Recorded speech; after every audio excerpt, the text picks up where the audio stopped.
It is your program of choice, Health Affair on AIT, a platform where we focus on public health issues, challenges of women and children with a view to providing lasting solutions. I am your regular uncle, Ushuomowa Daniels. 1 million Nigerians die of invasive fungal infection annually, according to health experts. Despite the seriousness of the threat of invasive fungal infection, not much awareness and attention is given to it by the Nigerian government. This is the focus of our discussion this week. Please stay tuned as we take you through our news segment. A healthy population, people often say, builds a prosperous nation. But many Nigerians are threatened on a daily basis and die needlessly due to diseases, poor health care, malnutrition, and lack of access to relevant health information. The sorry state of our health infrastructure is also a major challenge. On Health Affair, Oshomo Daniels brings these challenges to the attention of relevant authorities for a lasting solution. For sponsorship and advert placements, please call the numbers showing on your screen. Health Affair, your access to good health through relevant information.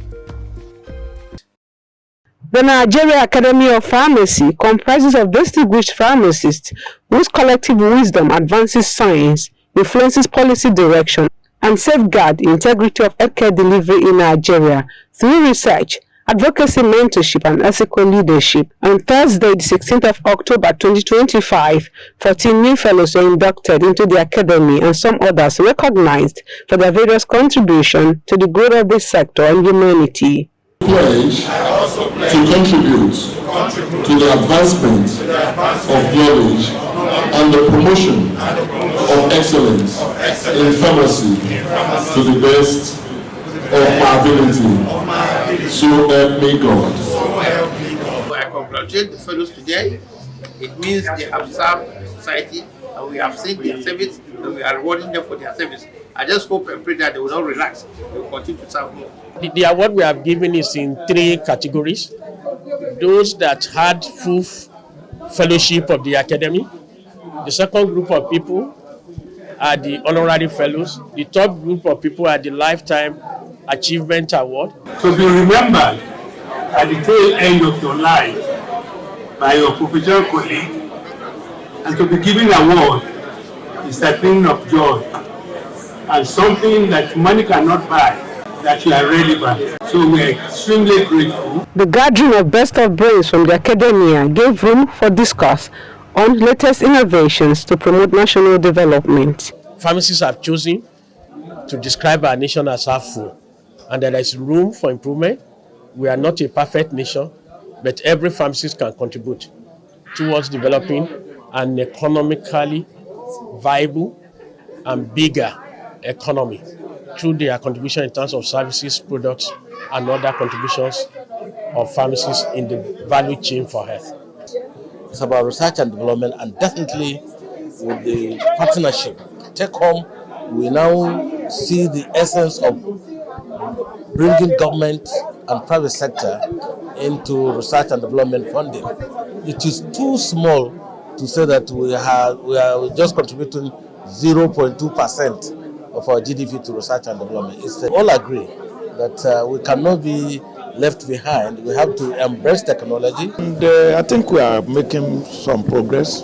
It may be little, but certainly the traction will come and will get better. The 2025 investiture of the Academy began Wednesday, 15th of October 2025, with an annual general meeting and a valedictory section in honor of late pharmacist Oludolapo Akinkugbe. Evidence from statistics presented by some NGOs shows that many students usually resume late to schools, while some are absent from class due to the effect of exploitative child domestic work situations. It is to inform such children, mostly those used as housemates, of their rights and the need to speak up, that informed this awareness campaign in some schools around Alimosho local government area of Lagos State. A lot of students come to school every day.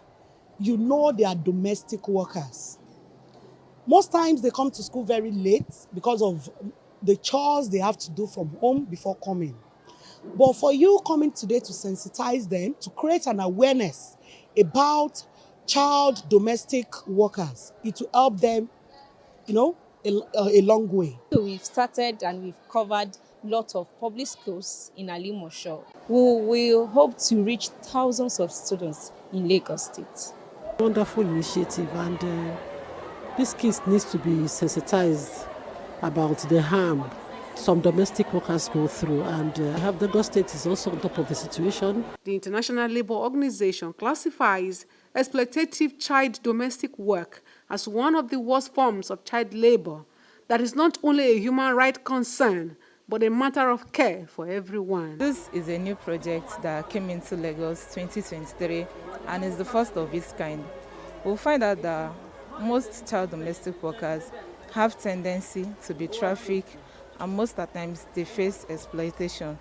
And we are here with a simple message that we should end modern day slavery. They need to be protected from harm, that people need to be aware the way we treat our house help. When they see something, they say something. Treats everybody well, irrespective of who you are. We're all human beings. They called for strict enforcement of existing laws to bring culprits to book. Okay, one of the basic challenge that we've been facing as an association is lack of financial support to get car loan. As female drivers, our major tool for operation is cars. Now, majority of our ladies have lost their cars because people that bought cars that give them to drive, because the business is no longer productive, they collected their cars. But as female drivers, if we have cars on hire purchase, nobody will threaten us or intimidate us about collecting their cars. So that is a major challenge, a very major challenge. Apart from that, we have the issue of extortion when it comes to government officials, the VIO, the LASMA. Women are their prey. They know women are easily intimidated. So they use us, they extort money from us. Any little thing, they want to intimidate you, they want to extort money from you. Something that they can warn you for, but they want to use the opportunity. So because of this, many women are having phobia, they are afraid to drive because they say, oh, LASMA will disturb us, VIO will disturb us. So those are one or two basic challenges. Then we have the sexual harassment. That one is very, it might not really be sexual, sometimes verbal harassment. We are in a world where men dominate this line of business. So any woman that is in this line of business, we are, they kind of assault us verbally. What are you doing driving? As a woman, are you looking for men? Are you trying to sell your body and hiding under driving? So they assault us. And again, we are open to sexual harassment. Men harasses us. When they see a woman behind the wheel, they feel you are ready to sell your body because you're driving. So these and more, there are so many, but because limited time, I can just speak about these three major challenges to women. Please, we need women to be included in policy making. We need you to listen to us because it is when you give us a listening ear that you'll be able to know what our challenges are. So we plead that the government of Nigeria should listen to the Ladies on Wheel Association of Nigeria. Give us a listening ear. Include us when you are making policies on transportation, policies that include women. Then we'll be able to speak and we will have collective bargaining that will favor both us, the riders, and the government. The full aim of our organization is to bring hardworking women together, to let them know that we can actually rely on each other. We are many on this job, but we need each other for advice, for companion, for support, especially for support, because the job has not been easy. The job has not been easy for only one person doing it, but when you see that you have fellow women who are also on this, you can rely and say, yes, I'm confidently working on this job because I have fellow women who are also doing the same thing like I'm doing, and you just get that back support. And it's been great all along. We've been giving each other a good support all along. Most of our ladies are ready to work. We believe in our own handwork. If the government can support our ladies with cars, they are ready to work. A lot of them don't have cars to work with. And some of them that have other businesses, it's not even moving. Not like something that will give you daily income. We need financial support. We need loan support from the government. We need car loan to work with. We will appreciate if the government can give us this support. It is the main thing that is, we need a loan. We need a car loan. Empowering women is the backbone of this economy, right? And at the moment, we have a projection of hitting $1 trillion economy by 2030 rather, and I don't think this economy can do that except they pay attention to women, the strengths that women have, the workforce that is strongly being pushed by women, even from SMEs and services, and also create room for women to thrive, not an environment that's hostile or does not recognize the effort of women. So for us at Tango, we recognize this, which is why working with Loan was just a no-brainer. In fact, the first day I heard Ladies on Wheels, I was excited. I'm like, oh wow, so we have this sort of association. And for women out there, the sky is your starting point. Whatever you put your heart to, you can do it. Whether you want to work in the formal sector or the informal sector, you have the opportunity and the right to do it, right? And for platforms like Tango and Tango for a Card, we are always there to support in every way we can. Community building, being part of communities is very important to our mental health. In fact, I saw a news, I think this was last week, where I think it's this Ogun State now saying that the mental health issue there has skyrocketed. They treated about 10,000 patients. And one way that we as Africans have been able to survive when it comes to mental health issues, the community and bond that we build with each other, right? So wherever you're working, whatever your profession is, career is, I encourage you to join a community, lean on people that are ready to lean on you, support those that are supporting you. And by doing that, you actually find your purpose and in turn help the economy. The special advisor to Governor Babajide Sanwo-Olu on health, Dr. Kemi Ogunyemi, there at the media briefing held Monday, 29 September, to commemorate the 2025 World Contraception Day with the theme, Empowering Choices, Your Future, Your Control. This year's theme, Empowering Choices, Your Future, Your Control, is apt as it emphasizes the fundamental right of every individual to make informed decisions about their reproductive health rights without coercion and discrimination. The Special Advisor and Permanent Secretary, Lagos State Ministry of Health, Dr. Olusegun Ogboye, reeled out the numerous advantages of family planning, urging residents to take advantage of the free provision by the state government. The impact of providing a wide range of contraceptive methods cannot be overemphasized. These benefits include, but are not limited to: 1. Reduction of maternal deaths by up to 34%. 2. Improved health outcomes and survival for children under the age of 5 years. 3. Guarantees the attainment of career potential for the girl child. 4. Boosts economic development by preventing unintended pregnancies and promoting the health of women. What family planning does is it allows you to make the choice about when you want to have a baby, so you can give that baby the best that you can, and also that the baby does not negatively impact your life or the life of your family. All these ones that are on display here are reversible. And so at any time you decide that you've changed your mind, you now want to have a baby, it's very easy to, start to plan for a baby. Lagos State has over the years made progress in expanding family planning services and spread of contraceptives through strategic partnerships, with a current percentage put at 30.7%. Welcome back. Invasive fungal infection are systematic infections resulting from the establishment of yeasts or molds in deep-seated tissues. They are fatal conditions with high rate of morbidity and mortality, especially for persons with compromised immunity. Listen and learn more about fungal infection from speakers at the second International Conference of Medical Mycology Society of Nigeria.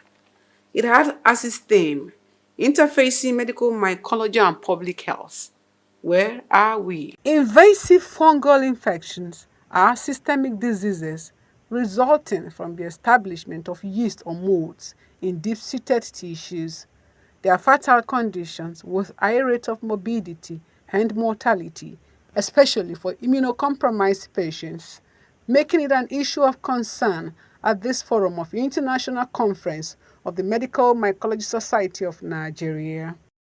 In 2013, we estimated that 11.8% of Nigerians were at risk of serious fungal infections. By 2016-2018, we discovered we underestimated. So these are infections that some of them are very simple. You know this lakpa you see on children's those map, those are fungal infections. We call them dermatophyte. Some people you see my bus conductor, big mark on the body.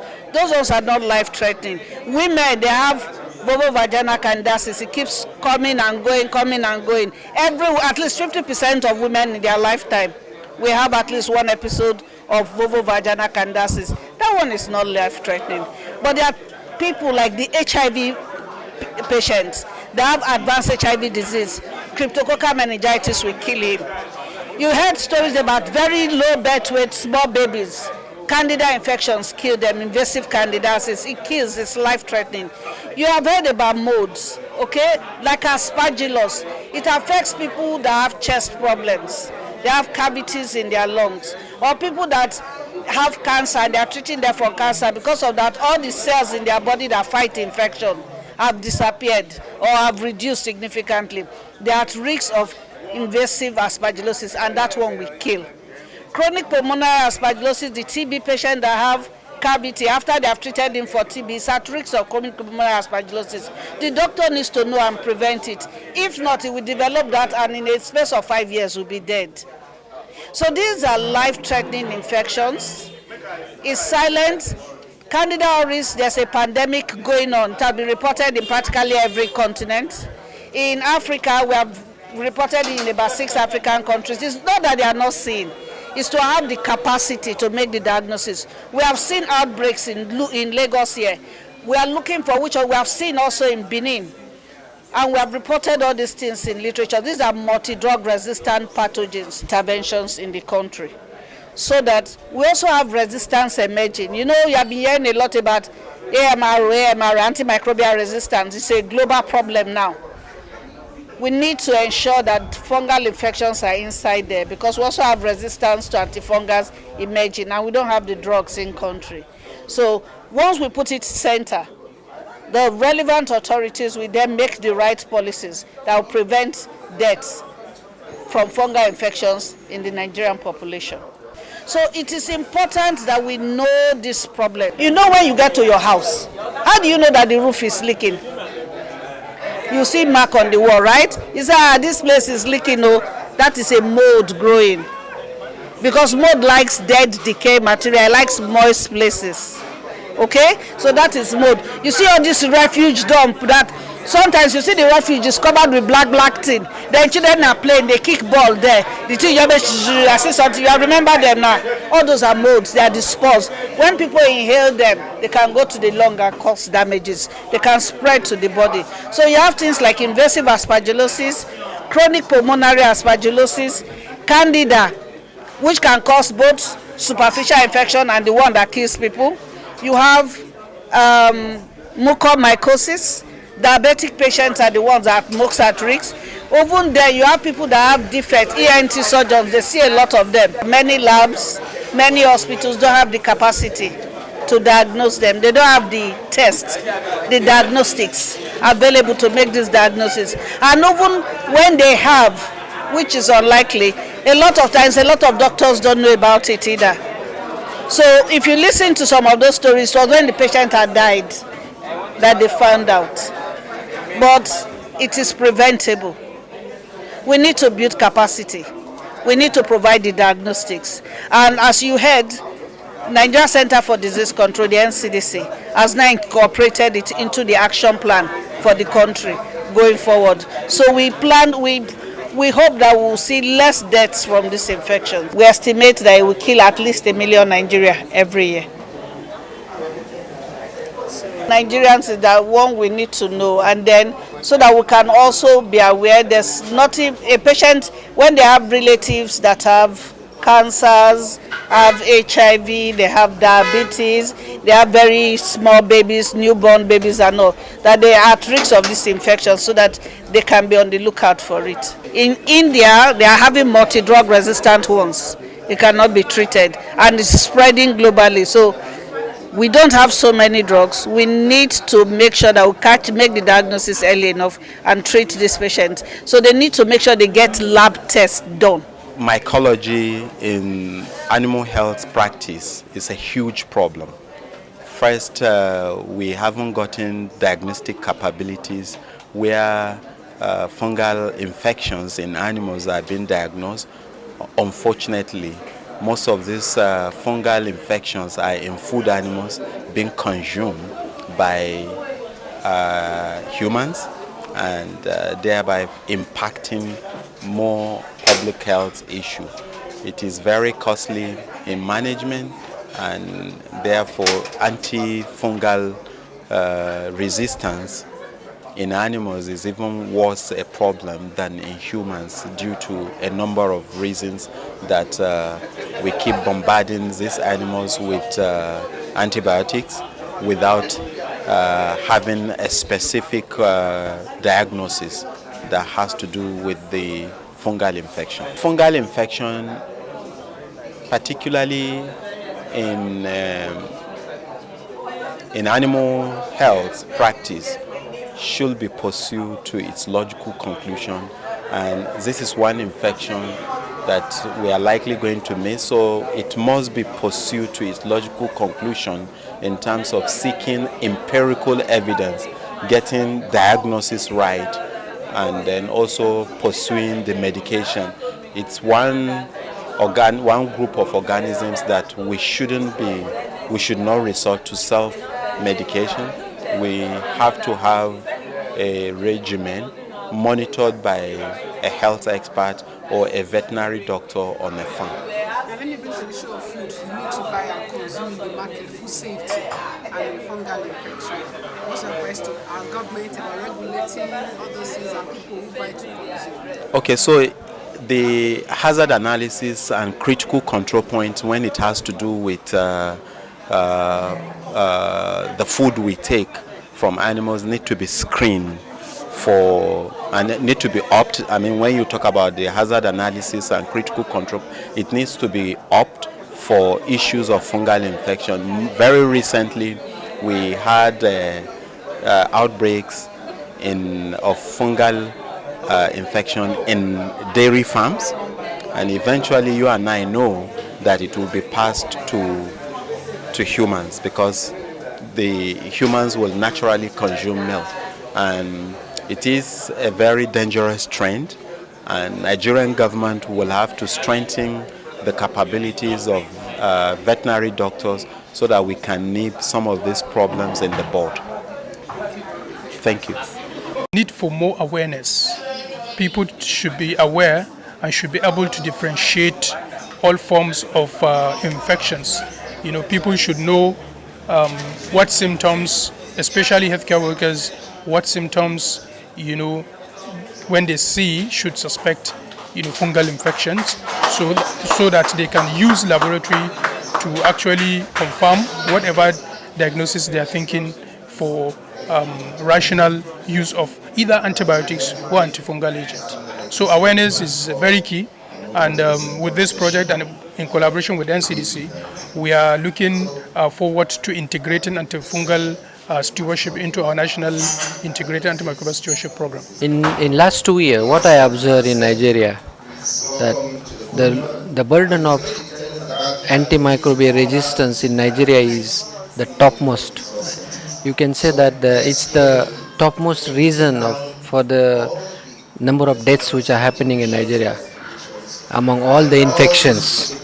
Either you take HIV, even TB or malaria or enteric or typhoid fever. So we have seen that in 2019, around 265,000 deaths are associated with bacterial antimicrobial resistance infections. But that is not, there is no data to really advocate on fungal, antifungal resistance infections, because we have really inadequate surveillance system. So the data is not really been captured at the hospital levels, and it is not been submitted to the WHONET, which WHO actually recommend to use at a hospital level, where the specimens are tested for antifungal infections. So they need to use that, and then we can be able to really make a very high level case for Nigeria to really support this antifungal resistance as a big public health problem, because we have seen a lot of cases of Candida auris and Candida albicans, but they are all isolated examples. To have a big picture and a national picture, we need data from all the sides. So there is a need to expand surveillance for antifungal resistance strains in Nigeria, and I am happy that I can see the Professor Iruka, Professor Rita, and the Luth. They are taking this leadership in this, and we all are together in this journey to really help Nigeria. So my message to all Nigerians specifically, because we all working for really in control of reducing the impact of AMR, because AMR not only affect the deaths or health sector by means of increasing deaths and morbidity, but it also affect the economy and the development aspects in the country. It has affected directly the gross domestic, the gross domestic products (GDP), and also affected the productivity in terms of loss of human lives, animals, and environment. So it has a big implications. So we also would like to promote that there is an approach called One Health approach, which we should also adapt. So we all are working together, and now there is a very clear plan of how to support this One Health in Nigeria, which actually address AMR and other One Health threats which we have. But we are here to support this antifungal resistance. It's really a challenge, and we as WHO support the country in terms of supporting strengthening the surveillance, which is called GLASS, and we have a separate fungi module where this has been launched this year. So I presented in my slides that how country can submit data through that fungi module, and also we are having the AMR diagnostic initiative. Under that, we are also promoting and supporting the lab capacity. If you are just joining us, Health Affair on AIT, and next on the program is a nutrition segment. That aspect of this show that's concerned about you eating right to stay healthy. Locust bean, commonly called Iru in Yoruba, Ogiri in Igbo, and Daddawa in Hausa, is a local seasoning used in preparing soups and stews. It can also be referred to as the African locust bean, with the botanical name Parkia bigiobosca. The locust bean can be found in a wide range of environments in Africa and is grown for its pod that contains both sweet pulp and valuable seeds. Research shows that locust bean helps to promote good eyesight and aids in treatment of health conditions like hypertension, stroke, diabetes, anemia, and malnutrition. Consuming a good amount can equally reduce fever and boost the immune system. The most valuable part of the locust bean is high in protein, carbohydrate, fat, calcium, and other vital nutrients cherished by the body. Consuming locust beans is good for your health. This is where we draw the curtain on the show this week. Thanks for spending your time with us. Let's do it again same time next week. I remain yours truly, Ushuomowa Daniels. Please keep staying safe.